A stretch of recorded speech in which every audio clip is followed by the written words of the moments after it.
Hi, everybody. Welcome to Module 8, Lesson 1, Comparative Politics. Starting with Module 8, we're going to be comparing political concepts between the United Kingdom, Mexico, Russia, Iran, China, and of course the United States. Today for Module 1, or Module 8, Lesson 1, we are going to work our way through questions 1 through 4, and if we get a chance to, possibly even question number 5. So if you have not already done so, please open up your Module 8 Lesson 1 course arc and the notebook. Pause this while you do that, and then unpause it and come back. And I'm going to assume you guys paused it and you've opened up your course arc and your notebook. We're going to get through those today through at least question number 4. As a reminder, this will be due on the 27th, so in 2 days. Your Module 7 assessment will be closing on the 31st, and then your Module 7 project will be closing on February 1st. So if you have not gotten your assessment or your project completed, the task worksheet, as it will, make sure you get those done, as those are summatives, and they'll play a big part of your grade. So let's get started on our course arc. So we're looking at the overview. The objectives that we have is to describe elements of participation between democracies and non-democracies, describe the structure and changes of the United Kingdom's government system, examine major comparative political concepts, and then analyze some facts relating to the governments of China, the United Kingdom, Mexico, and Russia. So we're going to be looking at how the American identity has shaped politics, policies, institutions. We're going to talk about, conflict and diplomacy in regards to international relations and comparing the United States to these other countries that we're talking about. So when you go into the introduction, which is where we always start, we get our essential question.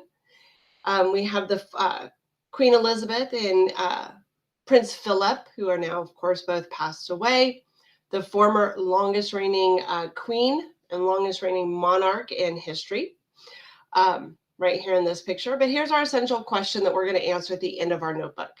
How do government structures in other countries differ from the United States form of government? Why is theirs different? Or should I say, in some cases, why is ours different from theirs, as in we learn from it? So when you look at your notebook, if you literally just take this and you Control-C copy it, and you go into the notebook and you click right here and you Control-V paste, how do government structures in other countries differ from the United States form of government? Question number 1, simple as that. Now remember, we're going to be answering the essential question in the very last question of the notebook in a paragraph. So from here, we're going to move into the vocabulary on our course arc. Okay. Vatican City, beautiful city in the heart of Rome, a microstate, right? So let's look at our vocabulary. Now remember, in the vocabulary in the notebook, we have to do context clues, and then we have to put it in our own words, right? Our own definition. So you can get the context clues either from the back side of each of these cards or when we go down to the bottom when we do the matching. So the first word is theocracy. And it says a modern day theocracy is the Vatican led by the Pope, the head of the Roman Catholic Church. So a theocracy would be a country that is being led by a religious leader. Okay. The next word we have is parliamentary sovereignty. Says the British form of government is a parliamentary sovereignty. Therein, the parliament is a representative form of government for the people and not a monarchy. So in the United Kingdom, while they had a queen and have a king, and there's a family, a royal family, the actual true work is done through parliament, and then a member of the ruling party in parliament is then put forth as the prime minister, as the chief executive. So their legislative and executive branches, if you will, are very, very closely intertwined, different from how we've done it here in the United States. Next is monarchy, right? The monarchy holds no real power and serves as a figurehead of government.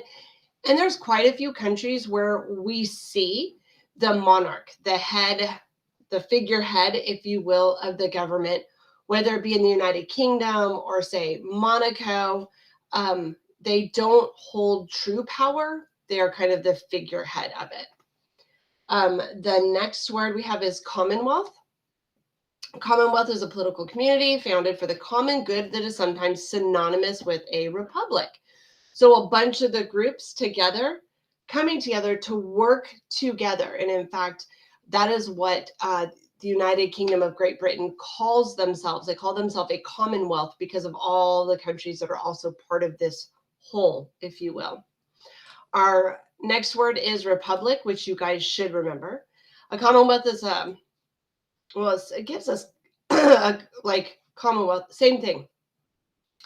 All the parts of the whole work together to make it work as a whole, right? So that would be like the states here in the United States, since we are a republic, right?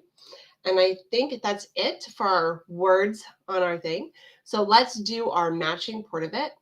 And it says, in a blank form of government, a god or a deity is recognized as the supreme civil ruler.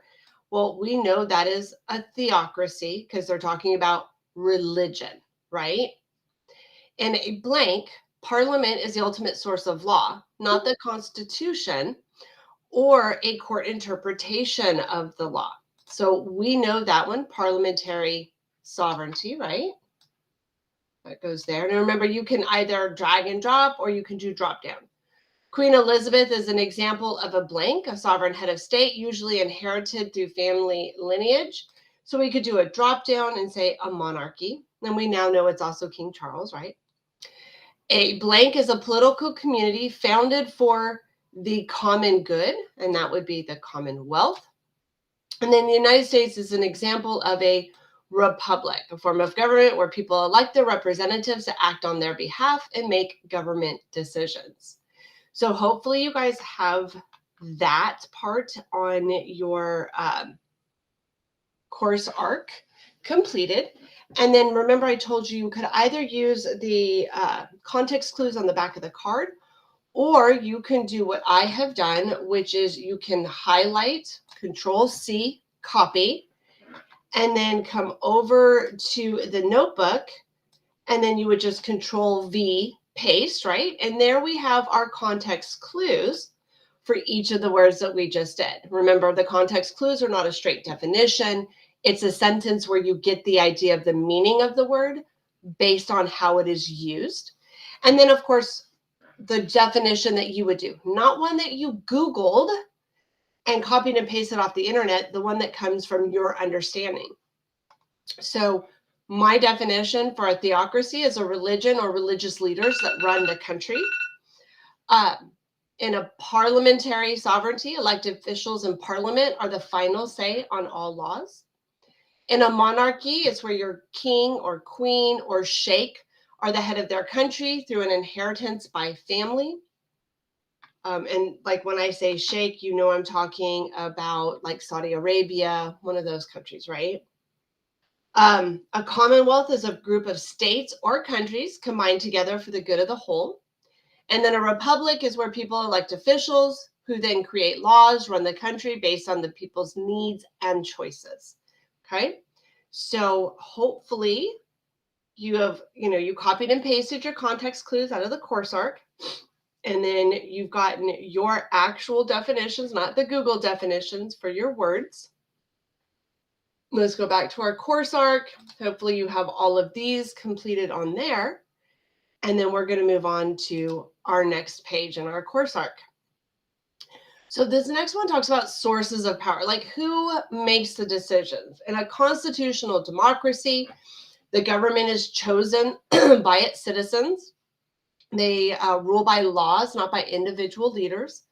There's an emphasis on individual rights, and the rights are protected by a constitution. And any type of authoritarian government, and there's a few different types, government is chosen by existing officials, ruled by individual leaders, not laws. Citizens have very little influence in the government, and order is more valued than individual rights. And then finally, dictatorship. And a dictatorship is a type of authoritarian style government. It's just even more forceful, right? Government takes power by force. Think of like in North Korea or in Cuba, right? Rule by individual leader, not laws. Citizens have little influence in the government. Little would be more than most of them would. Government power is more valued than individual rights. So we come down into the part where it talks about elitism. It talks about monarchy and how usually power is, derived from the divine light. God has shone on this family and, they're the ones, right? And then it moves down through that way. Elitism is a right to rule, has come directly from the will of God. They're talking about pluralism. Think about the United States and other countries around the world where multiple people are chosen by the people at will to then represent them and like pass laws that then govern the rest of the nation. So multiple people, right? And totalitarian governments are exactly like they sound, totalitarian, total control by the government. So we have a video here that goes along with it that I'm going to play. So I'm going to mute my mic and I'm going to play the video for you and then we'll come back to that. So let me mute my mic.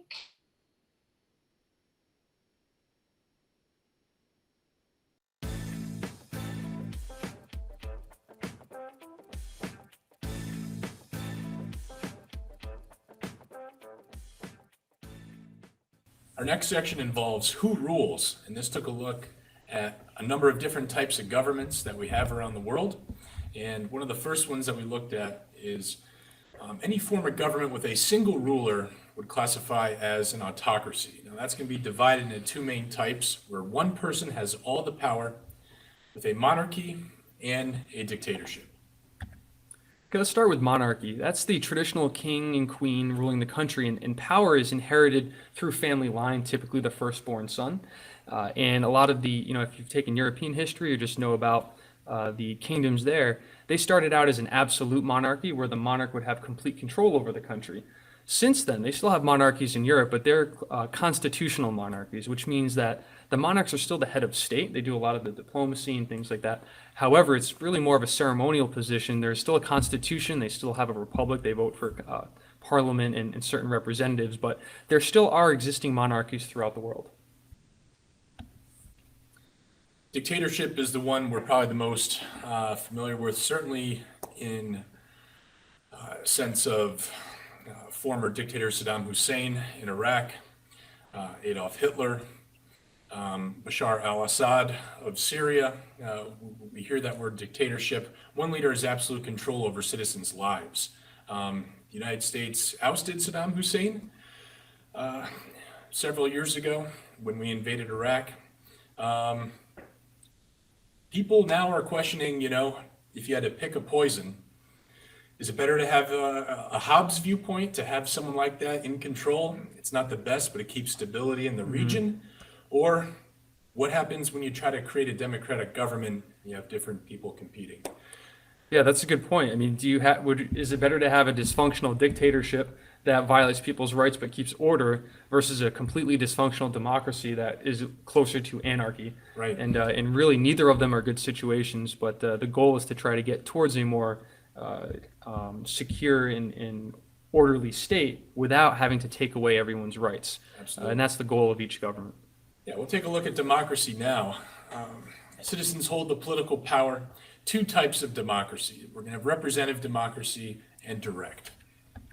Okay, representative democracy is the type that we have at our federal level, our national level of government. In that type of democracy, people have the power, but people don't engage in the day-to-day running of government or decision-making. They elect representatives to do it for them. In a country of more than 300 million people, it would just literally be impossible for us to have a direct democracy on a large scale. So instead, what we do is we vote in elections to elect leaders that represent us. The form of democracy that would probably work best in maybe smaller communities. We showed pictures of ancient Greece where you can have everyone directly participating in making the laws. Now, do we have forms of direct democracy today? Sure. At the state level, citizens can actually get enough signatures, and on a ballot, they can come up with their own initiatives where they can vote directly and make the laws directly. So we do see it today in various forms and in certain states around the United States. Another example locally in the New England region, they have a lot of town meetings still that Yes. determine budgets and things like that. And every citizen in the town can go to the meeting and has their own particular vote. They don't have a representative at all. They vote themselves in those elections. Correct. Okay, an oligarchy is a small group that has all the power. An example of that would be a military junta, and that is where small groups of officers take over a government, overthrow the established regime, whether it be a dictatorship or a democracy or any other type of government, and then they control the country by brute force. They weren't elected, they didn't get it by family ties or heredity. They just take over the country with the military. Okay, are there any examples of military juntas today? Well, usually we would see something like this in maybe Central Africa. We do see governments that have broken down, and as a result, it's honestly who has the most guns or who has experience in the military and is then taking that for their own personal gain, a group of military officers. I know in our reading they mentioned the country of Myanmar or Burma for a while had a military junta ruling the country. And you could even maybe make the argument South Africa, not a military junta, but certainly an oligarchy where maybe one group, in the case of different races, having political power for a while during the apartheid era. Okay, that's a good example. An oligarchy doesn't have to be a military junta. There's other types of small group rule throughout the world. Okay, theocracy. This is where we involve religion with this type of government. Now, with that, we see mostly Islamic republics typically have theocracies, but just because if you have a theocracy, does that mean that you're a dictatorship or you're a monarchy or you're a democracy? Does it apply to all of them? Is it just one? Why don't we take a look at where theocracy actually applies? Okay, well, one example would be, like you mentioned, Iran. And that is an example of, in a republic, they have elections and they have representatives, but they also have Islamic law. Okay, so they are a theocracy. God's law is actually translated into, their civilian law, but they still have elections and representatives. It's not a dictatorship or any type. But so just know that theocracies, that's where you have the infusion of religion and civilian life and government. Unlike in the United States, where we have a clear separation of church and state, which is debatable, which we'll get through later in the year. But for the most part, the United States separates church and state, meaning separates religion from government. Some countries do not. Of course, very similar to a state of nature is anarchy. No government, no control, no one's in charge, complete chaos. There are no rules, no laws. Anarchy is just that. And if any of you watch that show, Sons of Anarchy, it's about a motorcycle gang that kind of goes around. So we do see the term now and then. And as far as a country having anarchy as a government, it doesn't exist. Because remember, one of the four parts of a sovereign state is a government. So if there is no government, anarchy doesn't actually qualify as a sovereign state. The only time that you get anarchy is when a state literally breaks down. Like sometimes throughout the last 20 years, parts of Somalia have had no government control. It's been basically anarchy. In parts of northern Iraq and Syria, once the Syrian regime fell, there's been anarchy in those places, and that's where groups such as ISIS and different al-Qaeda cells have been able to establish controls because there was no government functioning in those regions. If you take a look at this chart here, who rules? This is pretty helpful. Just in the sense of organizing, how can we organize government and what are the different forms? So if you just take a look at this across, we just went through. So this actually gives us a really good viewpoint where it talks about none, one, few, and all on here, and they're talking about, who actually rules. And I know we're going back into, first quarter, first semester. Nobody rules anarchy, so it's not really generally accepted as a sovereign nation. When you only have one ruler, it could be a monarchy like a king, a queen, a sultan, a sheikh, or a dictatorship. When you only have a few, you would have the oligarchy, the rule by few, or a junta, which is the military kind of oligarchy, if you will. And then rule by all would be democracy, whether it be direct or representative. Remember, representative, direct democracies are those little bitty tiny ones like we talked about way back when there were less people, and how those work much better with smaller groups, but it wouldn't work in much larger groups. Okay, so I know this is kind of a review over things that we have done, but it helps to review this before we move into what we're going to talk about in comparative politics. So let's finish this video. These various forms, but I think this is helpful in a visual sense where you may have no one ruling all the way along the spectrum to many people get to participate. Certainly the United States, we would fall onto the right side of that spectrum with a representative democracy and some components of direct democracy here and there. Yeah, one thing to note is that the type of government that we left out there was a theocracy, and that's because theocracy could apply to any of these, except for anarchy. Okay, but we could have a theocracy that has one, few, or all. But just know that these are the main types of government that we see throughout the world today.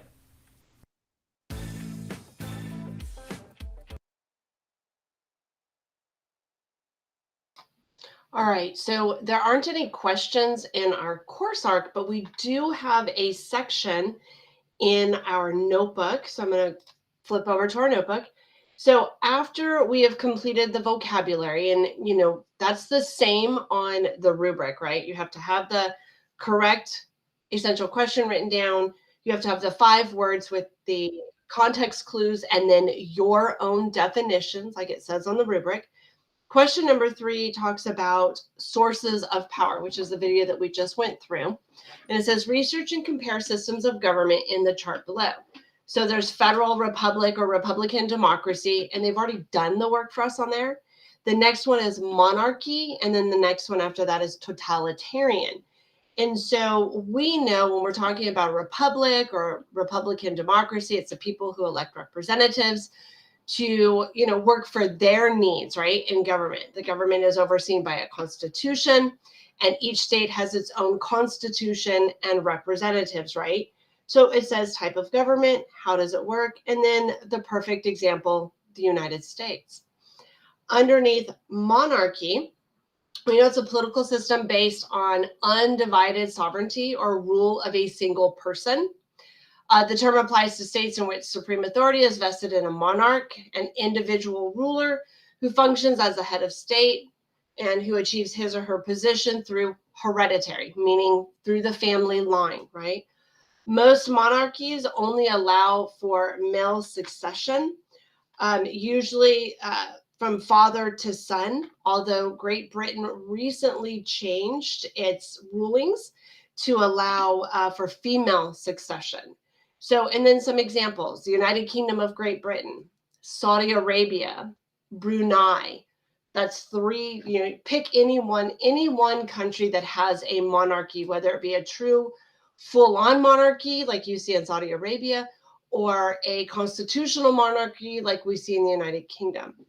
The next word that they ask us about is totalitarian.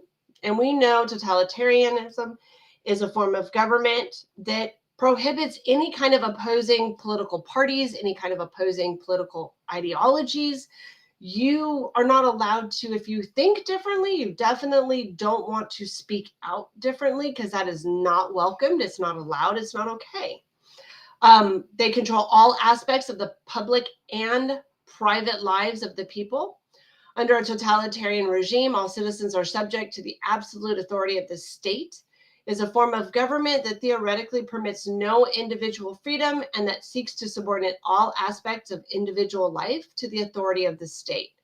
Now, I have like North Korea and Syria written down, and in some instances, when we're talking about political authority, we could definitely put China in the realm of a a totalitarian style government, especially since their supreme leader has just been made supreme leader for life. There's no more elections in China.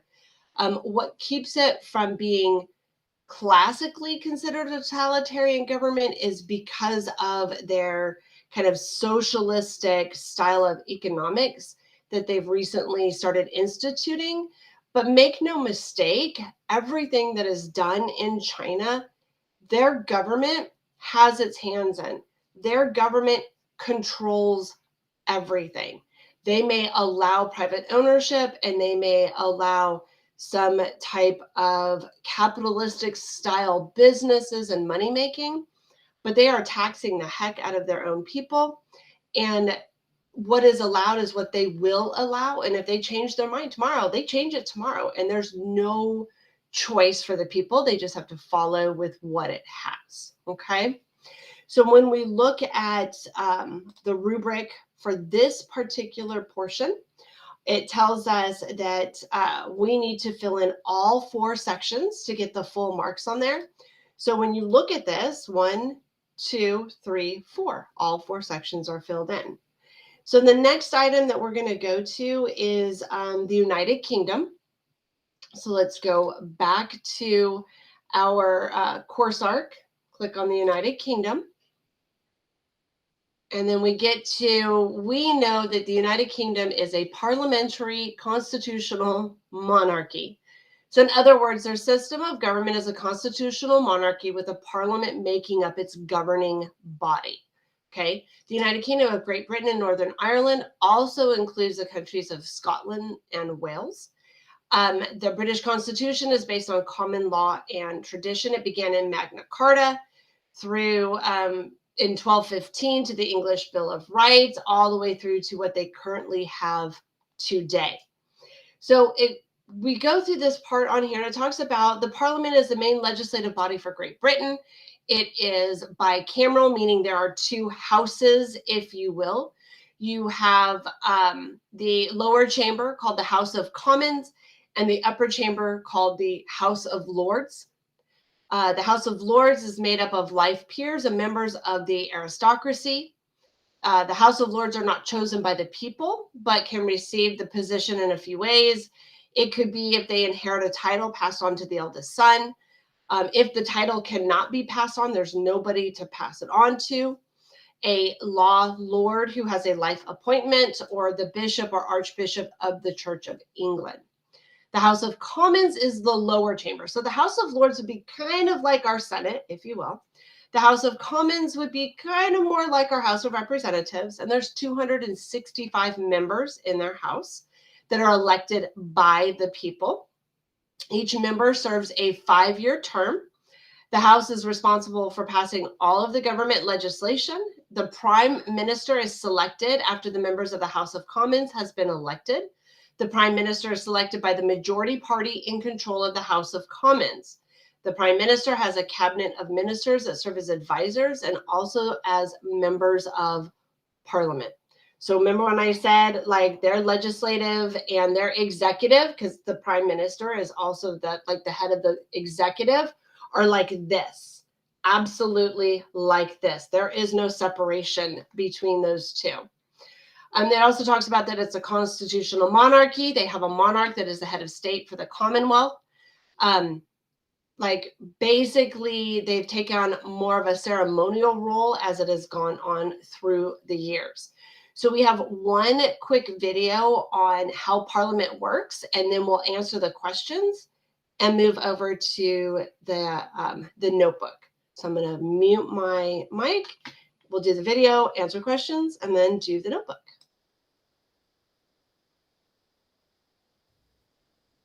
Hello, and welcome to UK Government, Part 1, Parliament.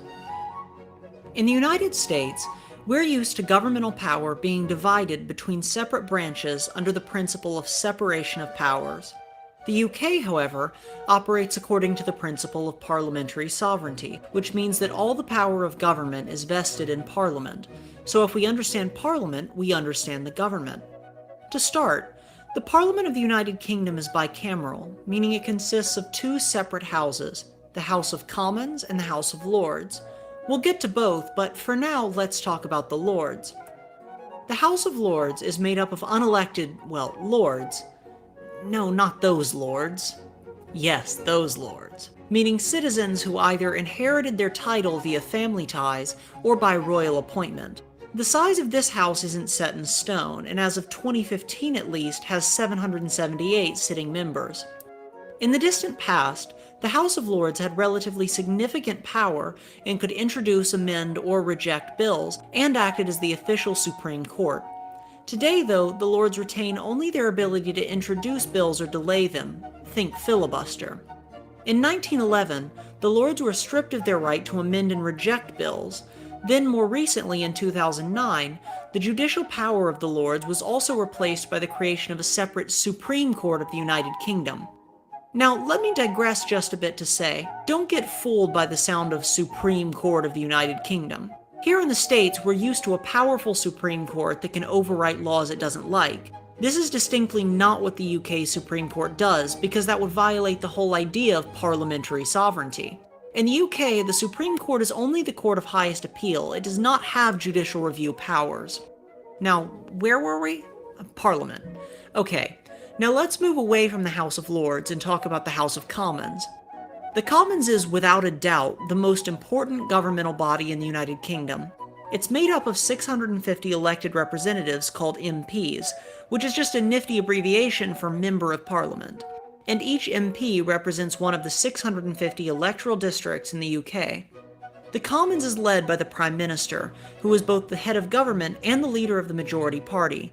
With only a few caveats, the House of Commons is the body responsible for introducing, voting on, and enacting policies. Its power is only checked by the threat of a delay from the House of Lords, or a highly unlikely veto from the Queen. And by highly unlikely, I mean it hasn't been done since 1706 unlikely. So with this much power, how is the House of Commons elected? As mentioned before, each MP represents an electoral district, where they're elected by plurality. This means that to win an election, candidates only need the highest number of votes, but not necessarily a majority. So for example, if Red gets 40% of the vote and the next best candidate gets 30%, Red still wins, even without 51%. And, unlike in most countries, elections in the UK do not occur on a strict schedule. Instead, the House of Commons has to call an election when they deem it necessary. They're allowed to call an election essentially whenever they want, the only caveat being they must do it within 5 years after the last election. When an election is called, citizens only vote for their local MP in the House of Commons. Unlike presidential systems, citizens don't directly choose the Prime Minister. Instead, whichever political party wins a majority of seats in the House of Commons is allowed to form a government. When a new government is formed, the winning party's leader becomes Prime Minister, and its highest-ranking members become cabinet members. During an election, each party makes its shadow cabinet public. That is, a list of who they'll put in power if they win the majority. So voters know who will be Prime Minister and, say, Secretary of Justice before they go to the polls. So all of this leaves a burning question. What happens if no party wins a majority? This scenario is called a hung parliament, and in most cases, the most successful party will form a coalition government with one or more other parties by agreeing to compromise on some of their positions and share some of the power among them. This happened in the 2010 election, when the Conservative Party came in under a majority and formed a coalition with the Liberal Democratic Party. Under this arrangement, the Prime Minister was a Conservative, but the Deputy Prime Minister was a Liberal Democrat, and the Conservatives agreed to hold votes on the important Liberal Democratic issues. Now, after all this talk about Parliament, you might be asking yourself where the monarchy fits into all of this. Well, to start, the Prime Minister is the head of the government, but the monarch is the official head of state. It's also technically the job of the monarch to appoint the Prime Minister. Even though it's solid convention that the head of the majority party will step into the job, this power can still become important in a hung parliament. If no party is willing to form a coalition, the Queen may be forced to intervene and declare a Prime Minister to force compromise. The monarch is also responsible for signing bills into law, and technically holds the power to declare war, although most all-important decision-making is left to Parliament by convention. So, in summary, The United Kingdom is governed almost singularly by the House of Commons under the principle of parliamentary sovereignty. Members of Parliament are called MPs and are elected by plurality in each of the 650 electoral districts sometime around every 5 years, though not at set intervals. After an election, the winning party elevates its shadow cabinet into governing positions and its party leader becomes prime minister. The House of Lords is unelected and can delay legislation, but has almost no real power. And finally, the Queen acts as head of state and has substantial reserve powers, but abstains from using them. Cheerio, and thanks for watching.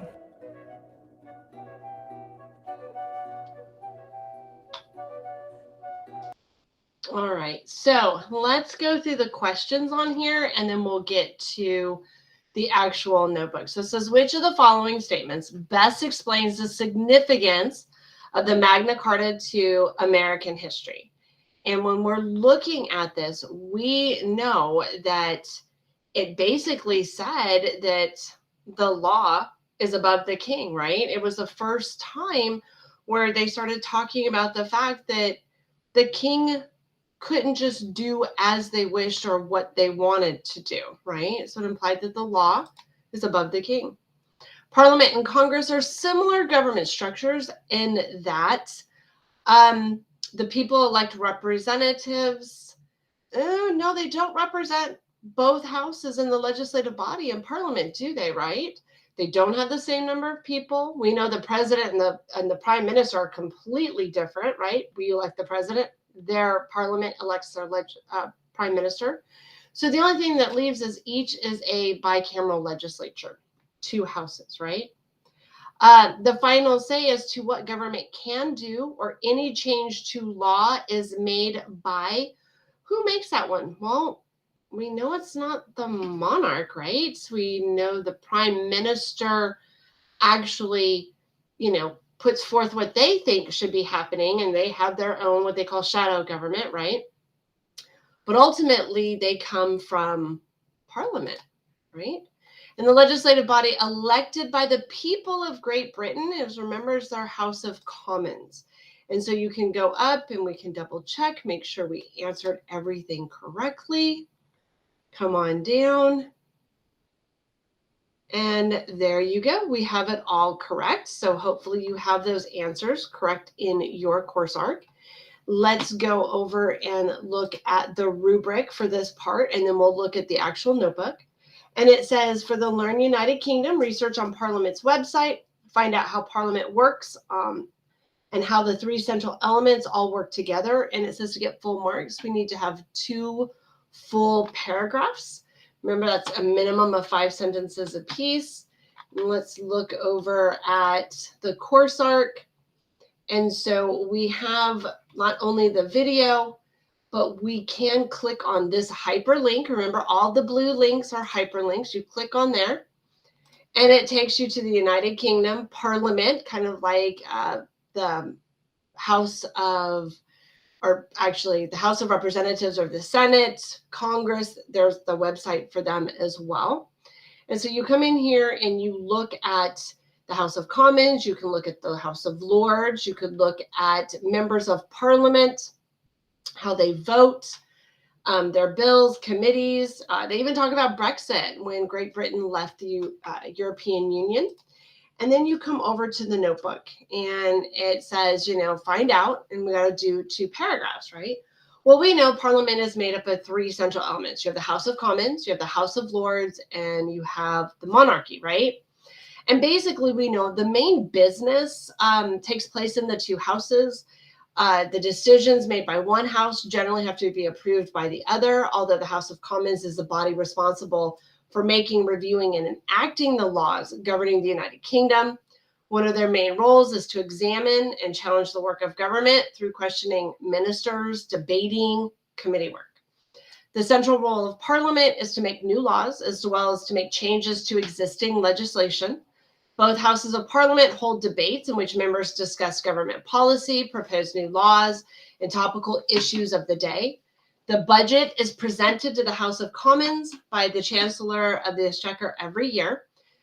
Remember, most of the work, like they said in the video, goes through the House of Commons. The members of parliament or MPs debate the proposals and scrutinize the finance bill, which brings them into law. As for the monarch as head of state, they are more of a figurehead today, and they can tell the PM what they think should happen, but ultimately they don't push their beliefs on parliament, right? They are advisors, if you will. And I think, we have a little bit more time. We're at 40 minutes in this video. Let's give it a couple more minutes and let's talk about the next item on our course arc, page 5, or question 5, which is Learn Mexico.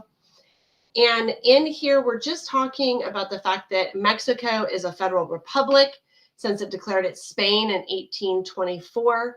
The Mexico's constitution establishes government and contains a number of social and economic provisions stemming from the Mexican Revolution. It limits the power of the Catholic Church, outlines the right of the government to own the petroleum industry. So they even get pretty specific in there. The Constitution grants free education for all, which is paid for by the federal, state, and local governments. Although if you have spoken to anybody from Mexico, they will tell you what is seen as public education is not what we think of as public education. In order to get a decent education, you have to pay for it. Many times I've had students come over and tell me that their teachers didn't show up, or they had to purchase their own textbooks, clean their own rooms. Many times there wasn't heat or windows or AC in these buildings. And these were all the free public education. So it sounds great, right? When you put it in this great document, but how it actually plays out isn't quite the same. We know they have 3 branches. They have an executive, a legislative, and judicial branch. Their executive branch is actually the stronger of the 3, and it's headed by a president. Their president is elected for a 6-year term and has the power to oversee certain economic areas. The president has a cabinet that makes up the heads of important government departments. They have control over the military, and then they select the 21 Supreme Court justices to serve on the bench. Their Congress has 2 chambers, bicameral again, the Senate and the Chamber of Deputies. It's based on proportional representation. The Constitution also establishes state and municipal governments, in which each state must have a Republican form of government, similar in structure to the federal government. And then Mexican citizens are required, not that they are given a choice, they are required to vote at the age of 18, but the law itself is not enforced, okay? One of the things that we have in here, you can read right here, it talks about the Mexican president of the president of the United Mexican States. We also have a short video on the politics in Mexico. It's a quick little crash course, and we're going to watch that. We're going to answer these questions, and then we're going to look at our course arc, and then we'll be finished for the day. So let's get through this really quickly. Let me mute.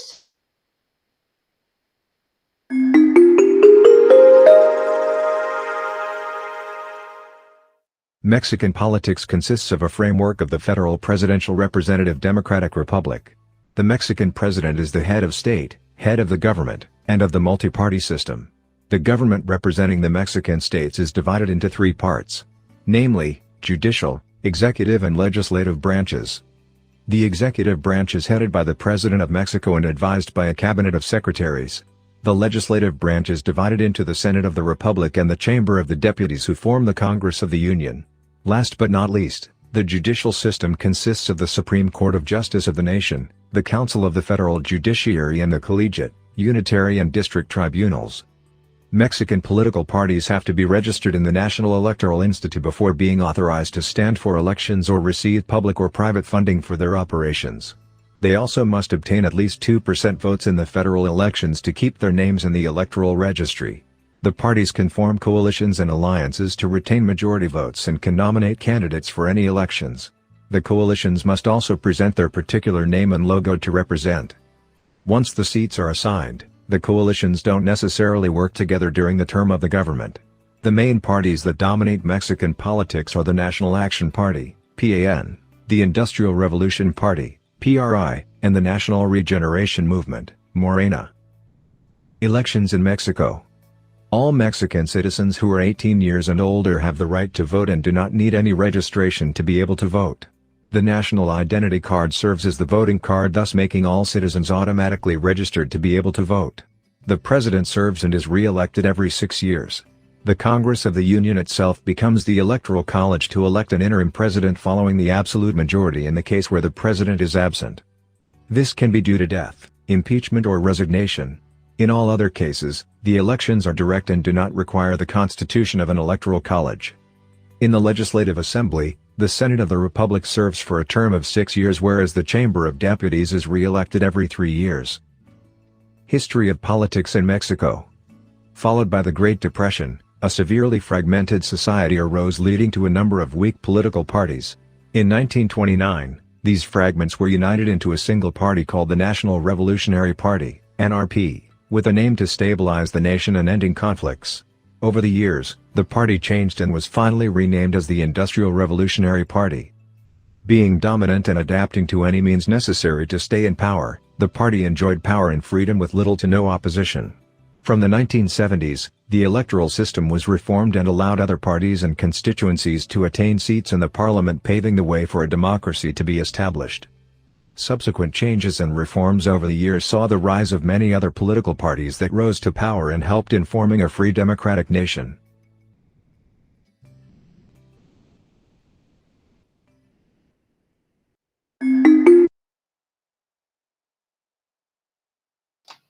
All right, so let's finish up with our questions and then we'll move on to our notebook and then we'll be done for today.